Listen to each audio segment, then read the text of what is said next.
လိတ်လေးဆိုတာလည်းနီးစနစ်ကြကြနဲ့တတိတတက်လေးလိတ်တော့ဖို့လိုအပ်တယ်နော်ဟိုနီးစနစ်မကြဘူးတတိတတက်မရှိဆိုရင်ကျွန်တော်တို့တွေပြက်စီးတော့ဖို့ပဲရှိတယ်လဲလို့ရှိရင်ဟိုကိုတက်ဆွတ်မှုပဲများလိမ့်မယ်ဒါကြောင့်လိတ်တဲ့နေရာမှာလည်းနီးစနစ်ကြရမယ်ပြီးတော့တတိတတက်လည်းစီးရမယ်ကိုနီးလာနဲ့တိရမှာပေါ့ကွာအဲ့လိုမျိုးဒီမှာကြည့်နော်ခဏကကျွန်တော်ပြတဲ့ကောင်မျိုးတွေလိတ်ဖို့အတွက်ဒါမျိုးတွေလုပ်နေတာသူ့ခုံလို့ကြည့်လုပ်နေတာ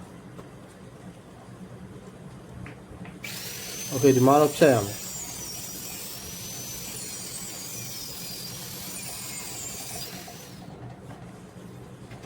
โอเคတော့ရနေပြီเนาะကျွန်တော်ခဏပြောလို့ပဲ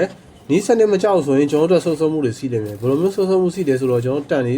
ဆွတ်သွားလိုက်မယ်နောက်ပြီးတော့အခြေချသွားလိုက်မယ်အခုလိုမျိုးနီးစနစ်ကြနေဆိုရင်ကိုလိုချင်တို့လုပ်လို့ရတယ်လိုချင်တို့စော်လို့ရတယ်အဲ့လိုမျိုးပေါ့เนาะတကယ်တော့ကွာအစီတို့ရှင်လို့ဆိုရင်အစီလောက်တာပေါ့ကွာဟိုကြ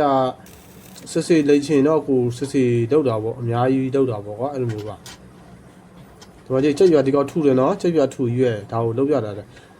ဒါပေမဲ့ကြက်ရွာထုဆိုမဲ့ဒီကောင်ကတန်သားကအပြော့ဝဲပေါ့နော်အရင်အမားလေးရမဟုတ်ဘူးဒါကြောင့်အခုလိုမျိုးတွေကောက်လိမ့်လို့ရတယ်ဒါတော့အထုလို့တော့မဟုတ်